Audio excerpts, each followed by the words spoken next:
but I'm gonna be reading LIGHTLARK. Oh my god! Okay, I have a lot to say about this book, and it's actually not what you think. I'm reading the scene. There's spice in this book, and like I don't ship them or anything. Whoa, that's crazy! It's on at page 320, and I was just like, is it really that bad?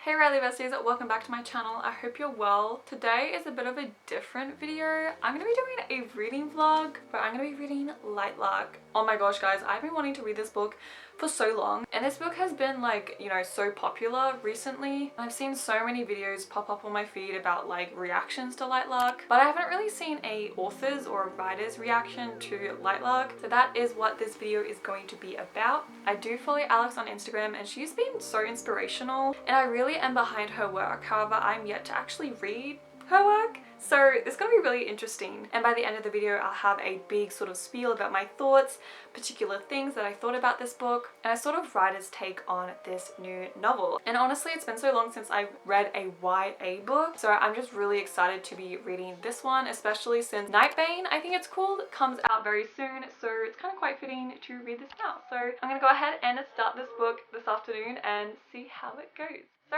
let's get reading.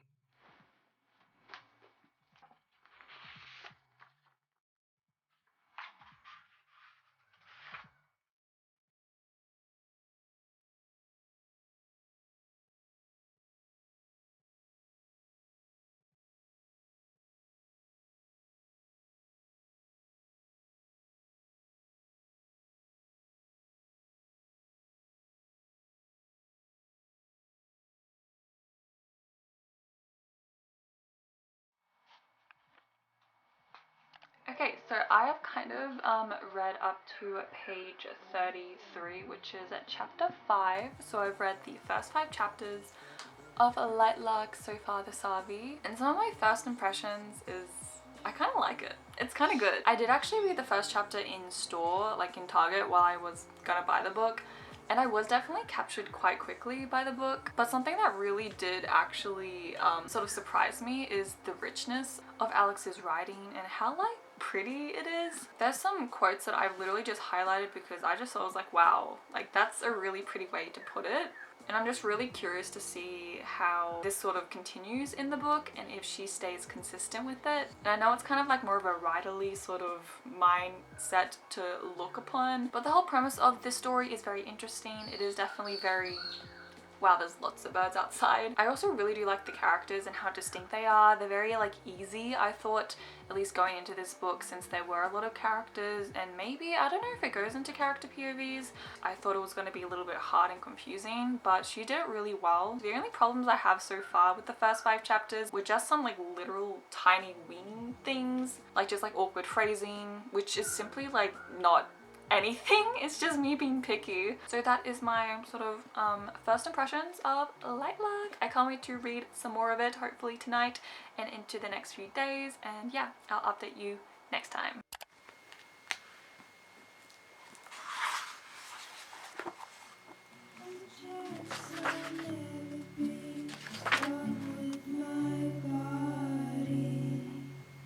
There's a light on the surface of the path, water above me. I've been staring at that light, I've been staring for too long. But no matter how I try to comprehend it with my human mind, I'll never know what is on the other side. I'll never know what it's gonna take to be alright.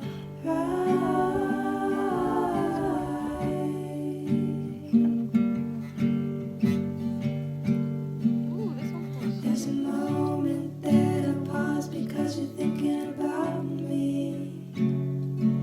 There's a second that I wonder what you are, would do without me.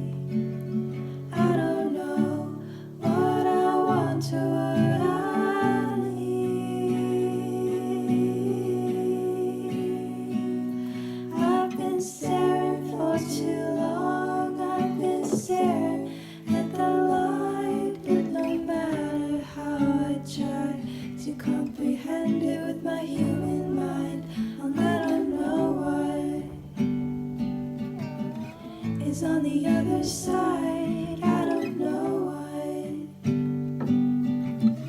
it's gonna take to be all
Hey friends, okay, so I have not updated this vlog in a little while. I don't know if you knew, or maybe I already explained it, that I took like a break from reading for like literally 2 weeks. However, I am very close, kind of, at least have around a third to go or so, and I've read like 100 words already today, just for a couple of hours. However, the book, what do I think about it right now? I'm actually really enjoying it so far. I had like my first moment like just then before I started the film over here, where I had like my sort of fangirl moment, and this happens in books. It's really hard to explain, but like these sorts of moments are just like, oh my gosh, like ah, and they have to do with characters. And I realized that one of my favorite characters is actually Oro, who is the Sunling king, like main ruler of LIGHTLARK, and it's just like this really innocent scene, and I just really loved it. I'm just like, wow, that's like a good thing that I can definitely see, like I'm actually fangirling in a way. So far it's just a fun read, to be honest, and I've definitely made some notes on things that I am excited to talk about. And what was actually really interesting is I got like this comment like on one of my videos, and I was just kind of like, I don't know, intrigued but then discouraged, because I mean, I am enjoying this book, and someone by saying that, I'm just like, is it really that bad? I guess like I'll definitely need to finish the book before I say anything. Again, it's not terrible. Like, why would you get a jump scare from seeing a particular book on my nightstand when it's just a book? Like, I guess a lot of people are very passionate about what they think about this novel, so I'm intrigued to see the reviews as soon as I finish this book on Goodreads and stuff like that. But yeah, I just hope to finish this hopefully soon, and I'll have the update on how I feel soon. So yeah, I'll see you guys later.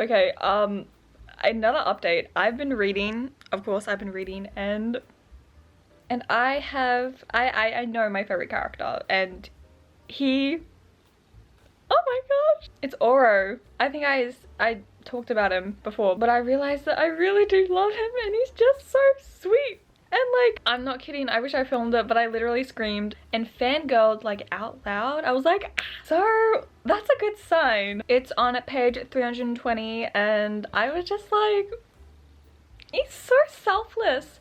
And I think I realized that that I really do like characters who are just so nice. And like in the book, I'm assuming that you guys have read it, but like Oro kind of betrays Isla, and I knew he wasn't betraying her. I knew he had a reason and I knew why he revealed her secret. And I stand true and I'm like, yes, I know that he's a good man. And it was just so good that now he's taking care of her. And like, I don't ship them or anything, I just love Oro. So that is a good sign from me to actually be fangirling at this point in the book. I literally have only 80 pages left, so I'm very, very close to actually finishing the book, and then hopefully I'll have a review for you guys, all after my thoughts have been sorted out in my brain. So let's continue reading for tonight.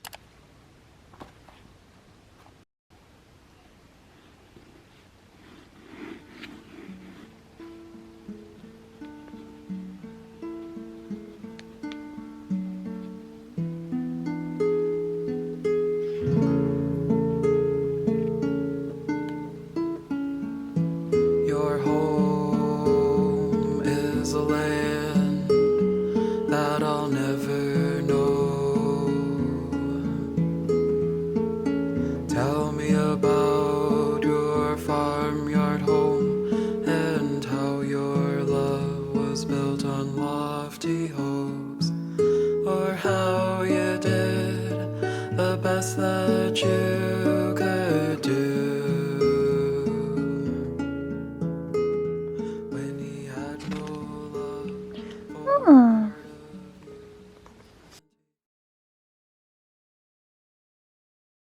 Okay, whoa. I am reading the scene. This might be spoilery, so if you haven't read it, LIGHTLARK, I will put a timer here to let you know when to skip. But like, oh my gosh, this is like, okay. Throughout this time, I've realized that I actually do like Grimm. I actually do like him, and I liked him from the start, and I kind of thought this was very much enemies to lovers, but I think when it got over that threshold of them being more allies, that's when I was like rooting for them. I like it, but it's just like, he gripped her by the back of her thighs, fingers digging sharply into her skin, and ground himself even closer. Her eyes fluttered closed at the friction. Maybe it's because like this is a YA book, right? I mean, I don't know, well, like, that's spicy, like, damn. A lot of people have different views about spiciness in books. I mean, I don't really mind it too much as long as it doesn't go too crazy. I don't know, I haven't finished yet, so give me a second.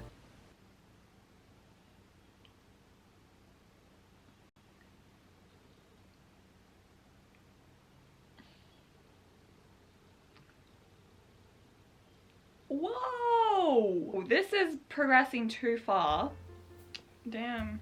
This is a long scene. I did not mean that. What?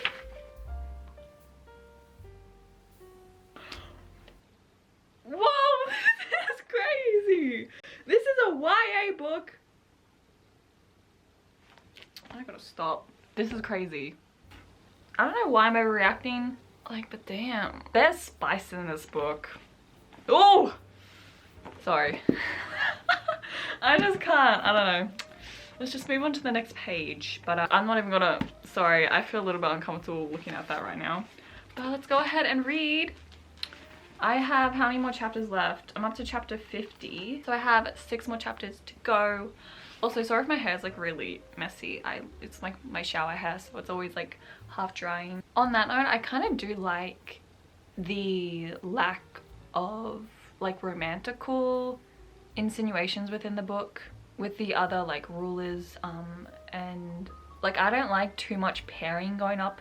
I mean, it would have been fun, and I guess like maybe in the next book, Nightbane, Alex will maybe match some other rulers together, but I like how there's only like one, but it's still, I love how it's still so much on the plot, and how Isla isn't obviously defined by her relationship with that guy. So I kind of appreciate that, to be honest. But that's all my notes right now.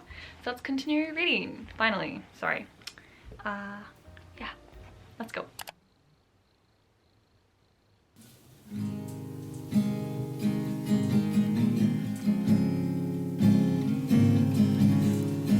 If you're gonna go, oh no, I won't say a thing. I won't tell you how I'm gonna drive my mind like a limousine, picking up the wide-eyed people, housing tired satin clothes. My heart's the light caught in a tunnel through which your love's a funnel, and I'm waiting in a lobby, waiting for God knows, and I'm waiting for somebody, though they already went home, and I will not look twice at what's behind our paper throne.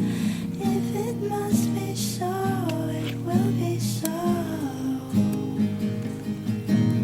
A flower still may grow in shade alone.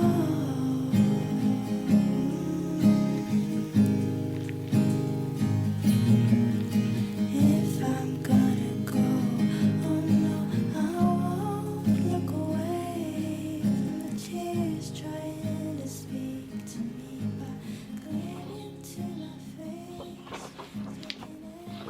Ooh, okay. Okay.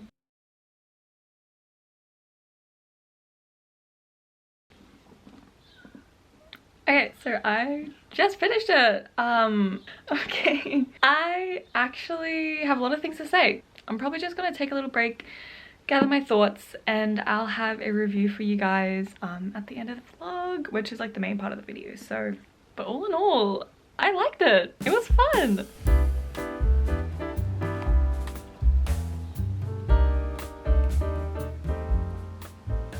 Okay, I have a lot to say about this book, and it's actually not what you think. So to kind of sum up this book and what I think and like view it as, it was kind of like a very royal, dignified murder TV show. Like that's kind of how I thought about it. And it was actually really good, and I did enjoy it. There was lots of intrigue, lots of different like plot twists, lots of like character secrets and stuff like that, and she delivered like it's in the book. And I honestly did think that though the formalities in the book kind of seemed a little bit out of place with, you know, them being royal and all, I still thought it was really cool and a really new, unique concept that I've never really come across in a book before. And I also think a good thing to remind myself is that this is a YA book, and it did what it needed to do with the plot and the plot twists. The plot was actually really cool. People say that it was messy and that they didn't like it, when I honestly enjoyed it. I thought it was extremely interesting and different, and it didn't follow like a normal structure of a normal plot. However, at the end of the book, it was extremely rushed, and the dialogue and the whole betrayal moment was very like whoa, whoa, whoa, just like bombshell after bombshell, and it was just a little bit like too much.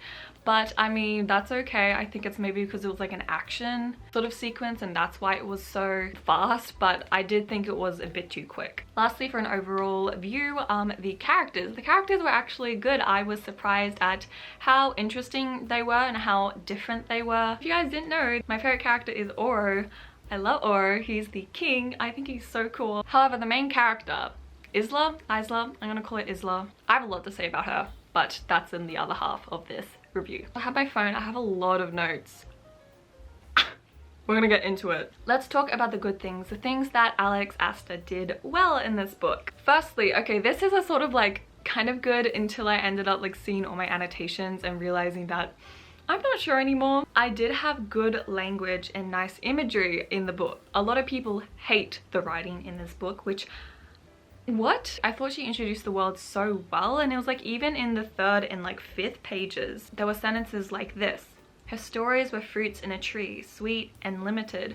I thought that was pretty. Or the author describing Isla's crown as being far greater than its weight. I also really liked the imagery of the castle, where it was the castle was a curious child perched at the top of the mountain, leaning too far over the edge. I thought that was pretty okay. Then again, I did see some problems with her language. I know the word clouds, like I think it was like oh clouds, the same for like oh saints in, you know, the Grisha trilogy. I don't think clouds was used again by Azul, who's like the cloudling guy. So it's kind of like interesting that she introduced like this new way of expressing oh my gosh, but it wasn't really used again. And there was also a expression that didn't really work in this book, which was Isla stood feeling eyes on her like stage lights. Stage lights are stage lights in this book. And also the star stick. A lot of people hate the word the star stick. I mean, I don't really mind it. I did think it was like kind of like interesting, like why would you call it a star stick? But then again, it's like not the end of the world. There was actually also a grammar mistake that I picked up on because I was just super hyper focused, and I would have not noticed this if I was just reading. And also there's this really romantic scene between a character and Isla. I will try not to go into too much spoilers, but it might get a bit spoilery, so I hope you've read it, or if you haven't and you're fine with that, definitely keep watching. But it's like a very romantic scene, and she describes this necklace that Grimm had given her as like a small potato, like as a small give me 1 second. So like he touched her necklace, a diamond as large as a small potato.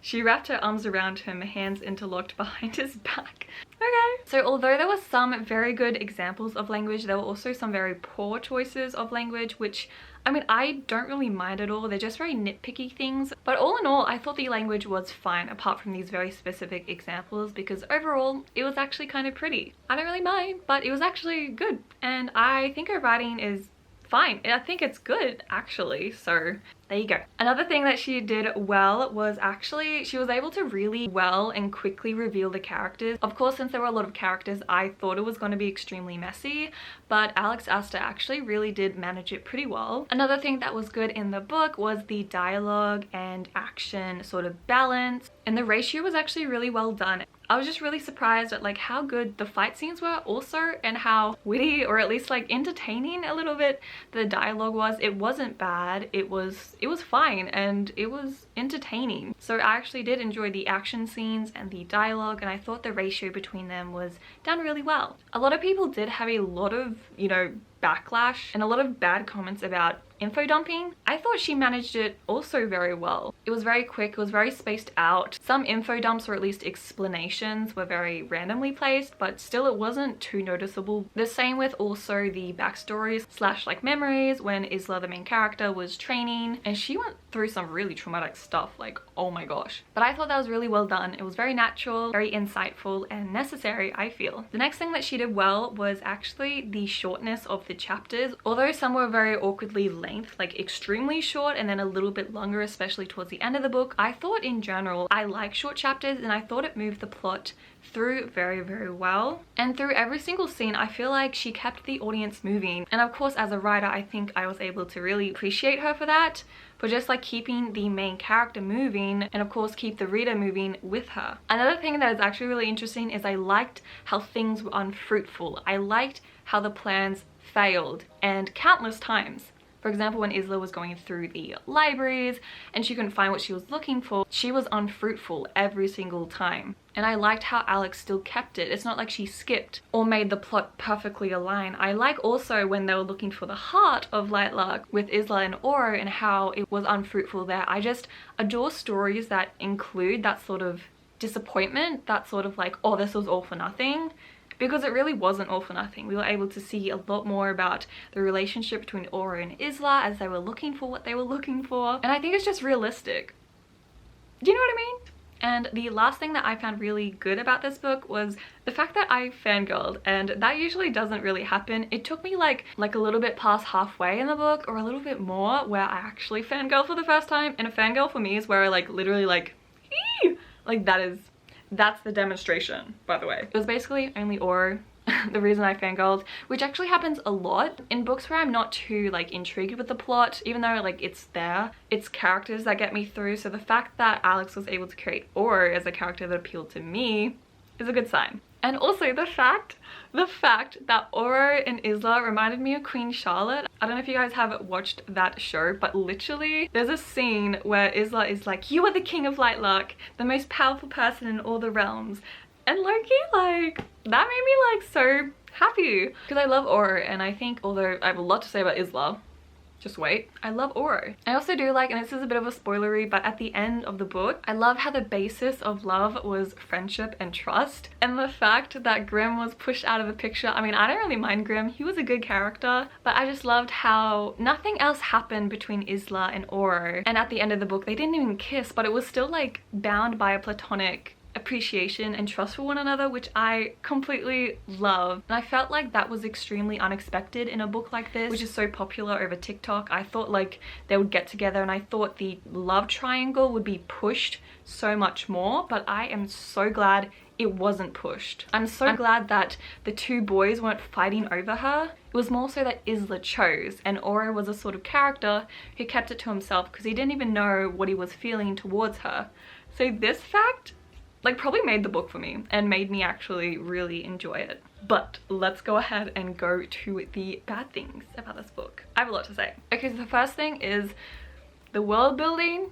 And I mean, it wasn't as bad as I thought, but it still wasn't the best. I think it was just very unclear and underdeveloped. And although I think Alex Astor must have had all the, you know, ideas in her mind and all the reasons and all the logical things that made Lightlark and all the curses how they are, it wasn't really properly executed in telling the audience and the readers how that was, and she didn't really easily explain everything. I was left pretty confused throughout the book, and I thought I was maybe just dumb when no, it's actually, you know, the author who needs to really try and explain things well and concisely and clearly. I just think the powers and the limitations, I mean, this is kind of like a little bit out of context, but I do not like Marvel. I actually really don't like Marvel because there's just too much. There's too much, it's too crowded, there's too many powers without any limitations. They have no weaknesses. Marvel is just such a huge thing, and I think it was when I watched the Elementals sort of movie, which I hated. It was 3 hours long and I literally like walked out halfway and wasted like $15. And because there is no limitations, there's actually no stakes. Like, there's no stakes. I think Lightlark wasn't nearly as bad as Marvel. I hope no one is a Marvel fan. But there were just some things that really like, I was like, okay. For example, she says, wildlings were weak since fewer people meant less power.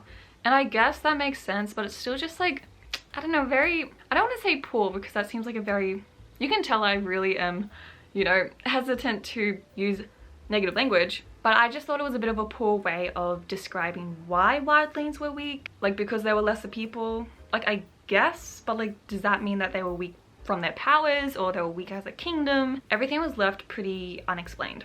Also, she said this: the only person who could fly was Oro. As an origin, he had all the Lightlark's realm's powers, but not their curses, okay? Only sunlings, because his family claimed the realm as their own long ago. Okay, so he has the powers, but is not bound by the curses, but only sunling because he had a castle. Okay, that was a little bit interesting. I'm just like, come on, Alex, like, surely there's just a better reason, or just leave it out. Let me not even think about it. But yeah, that's kind of it. I mean, there were lots of different, it was like very big. Like, there was ghosts, and then there was like goblin things and ex-wildlings. There was a huge world. Also, the fact that this didn't have a map. I think if she added a map, that would have been amazing. I mean, I tried to look online if there was a map, and there was only like one made by a random person.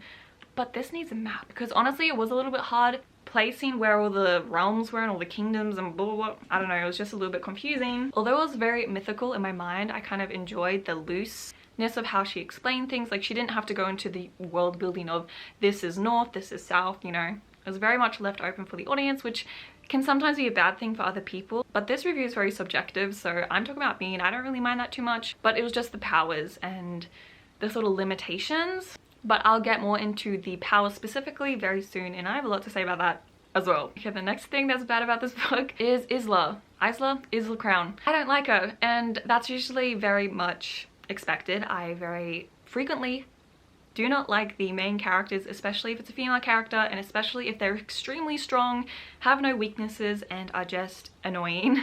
But honestly, I do believe, because I'm writing a book, fantasy book, where it's the main character, and I do find her annoying too. And I know how hard it is to portray a good female character who is strong without them being annoying. But still, I really wanted Isla to have some sort of weakness. Because it's revealed in the book that she can sing, she loves books, she's good at fighting, she's beautiful. Like, what are her weak points? The fact that she doesn't have a power? It was said in the book, although that her emotions were her weakness in page 231. Kind of stupid, and I don't really like too much because like that was literally the only weakness that Isla had, was simply her emotions and her being quick to judge. And she was also just dumb in that way of blaming her emotions, or just like the way that she was written.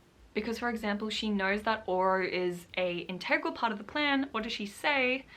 Oro has become a integral part of their plan. He was the key.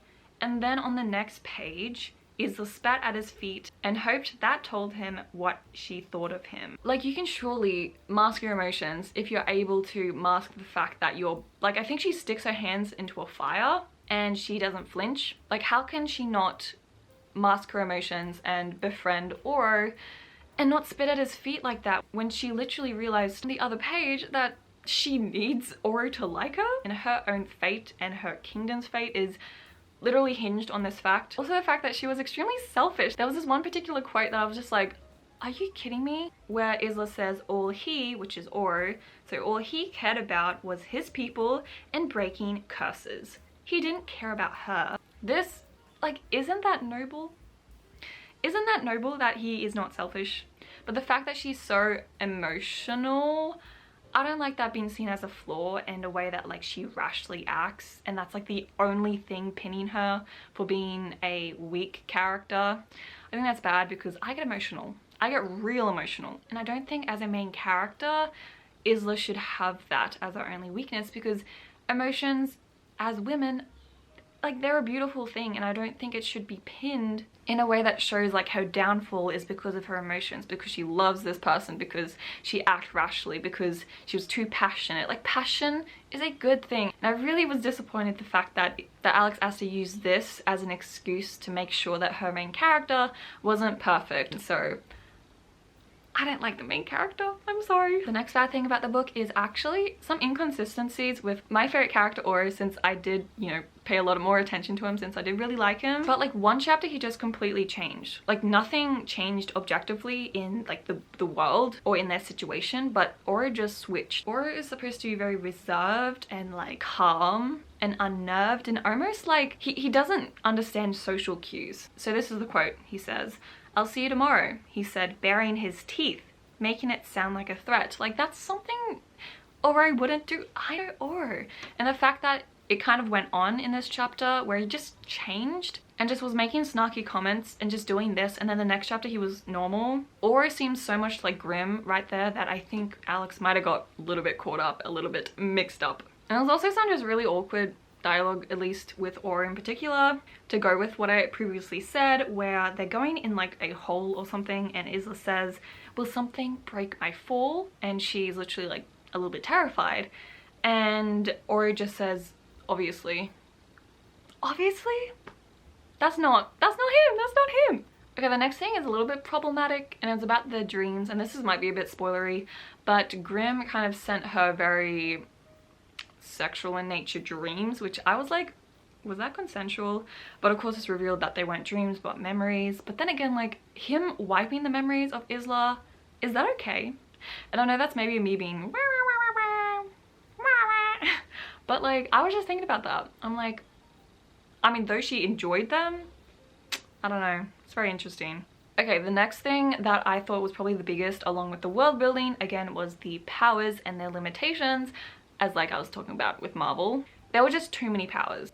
For example, Grimm had teleportation, ability to talk through mirrors, to send dreams, harness shadows, make people forget things. That's a lot of like really random things, like make people forget things and talk through mirrors. I don't know, it was very like not specific to him being a nightshade. I thought that maybe they could do more so with the element of a shadow. Telepathic sort of abilities, I don't know how linked that is to shadow sort of powers. And another point I have with this is the fact that Celeste, or Aurora at the end of the book, although she's a starling, one of her powers is shape-shifting, which I thought would be more suited to like a wildling sort of power. So it was just interesting that her flare, I think it's called, like their special power, is just really detached from their original power, which I guess is fine, but I don't know, I would have liked some more world building to be encapsulated through this, and reason The last thing that was bad about this book I kind of already talked about quickly. It was the fact of the end sequence just being a little bit messy, and I don't know, it was just a little bit too much with the dialogue, with, you know, the villain explaining why they did certain things. So I think the villain, who was Aurora, she like told Isla that she had powers when she could have definitely like not said about that, but I guess that was the whole plot twist, that she had powers all along or something. But it was just interesting. The plot twists at the end were kind of, they didn't really land where they could have, I feel like, but they were still really intriguing. I'm just like, okay. It was like literally a reality TV. I'm like, oh, okay. Like, even if they didn't make sense, or like I didn't really like notice them, or I kind of expected them, it was still entertaining, to be honest. But I think, again, the dialogue in the ending sequence was a little bit too messy. Too much was happening, too much was being exposed in like so little sentences. I feel like it could have been drawn out a little bit more to up the stakes and stuff like that. But yeah, I think that is the end of the good and bad things about this book. I feel like I've been talking for so long. Honestly, objectively, a book will always have good things and bad things, and it's just weighing up what they are. Before I get on to the Goodreads reviews and me responding to them / defending this book, I do want to say the fact that I, in my mind, was looking for all the bad things, which I wouldn't have really done if I was a reader. When I read books, I look for the story and the characters. I literally just look for the stories and the characters, and that was what was important in this book. And I think it was honestly a good book and a good story, and the things like the little nitty-picky things like the language, the world building, although it was extremely convoluted and a little bit hard for me to understand, I think it's really good to remind that it is a series, and hopefully some questions will be revealed in the second book. But I think overall my rating will be a 3 out of 5 stars, which is actually really good for me. Like, a book that I love is 5 stars. The book that I extremely love is 4 stars. So this is like a book that I like, and like is a good word, okay? It's not that I hate it. I don't even hate it a bit. I thought it was really fun and cool, and it did really exceed my expectations. However, let's go ahead and read some of these really negative and extremely rude reviews. I was literally on my computer before I set up my camera, and I was fuming. I was really so angry because I just can't understand how people are so rude.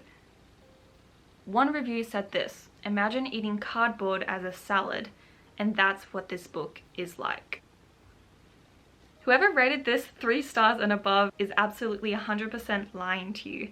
It's the perfect recipe to put you into a reading slump.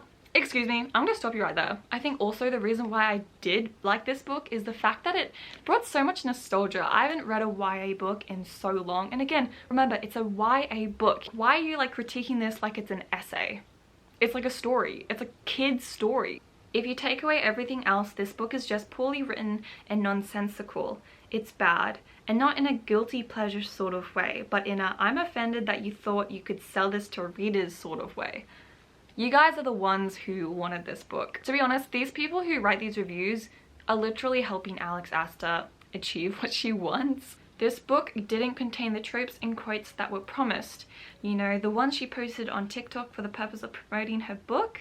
Ironic, right? I think in general, as an author, as a writer myself, people who are so ignorant like this really do frustrate me, because though she promised things, it's inevitable that things will change. And although she might have maybe lied, I don't know what you're trying to say, about tropes, all the tropes that she said in like her interviews and in her TikToks that I've watched have rung true. Like, if you read the whole book, maybe because, for example, you thought there was no love triangle, read the end of the book. It's there. And honestly, like, objectively, the thing that I really want to say is the fact that people just are jealous of her. Like, I think that is honestly why people hate on her and would do bad reviews even before they got to read the book. And people who even comment haven't even finished the book, and they're saying all these bad things as if they've read the book, because they're holding the author accountable for things they didn't get. But really, like, it's her book. And it's almost like the readers want Alex Aster to spoon feed them and give them exactly what they want and exactly how they want it. Like, that's not how books work. I know Alex, and at least from her writing, because it's objectively like a good YA book. It's what you expected. And I think I'm not really on TikTok or BookTok, and I don't really read a lot of YA, but that's exactly what I expected. Like, what else were you wanting? Like, it had all the tropes you wanted, yet you're still like yapping on. And I don't know, all books have mistakes. They have things that can be improved upon. And she is really young. She's not extremely experienced. And people do say that maybe she was rushed in, you know, publishing the book. But like, it's the reason that they wanted it so bad. And now you're like saying, no, we don't want it anymore. No, you should have never written it. When before you were going like, we want it so bad. I don't know. Of course, what some people said is extremely valid. Like, they can have their own opinions. Maybe it's not their book that they were looking for. I still think it was a very interesting read, and I did enjoy making this vlog. So again, sorry for the long video, but thank you again for watching. If you watched to the end, thank you so much. But I really did enjoy Alex's new book, and I'm actually really excited to see her movie. And also, all in all, look at the cover. It's beautiful. Anyways guys, I love you guys so much, and I hope to see you in my next writing video. Definitely let me know if you want more reading vlogs, if you want me to read another book or something like that. And of course, definitely let me know your thoughts below. And sorry if I offended anyone. I did not mean to. I'm just saying my passion. And I think as a writer, Alex has actually really inspired me to maybe revisit some of my own, you know, fantasy books. So yeah, I really did enjoy this vlog, and I hope to see you in my next writing/reading video. Bye everyone!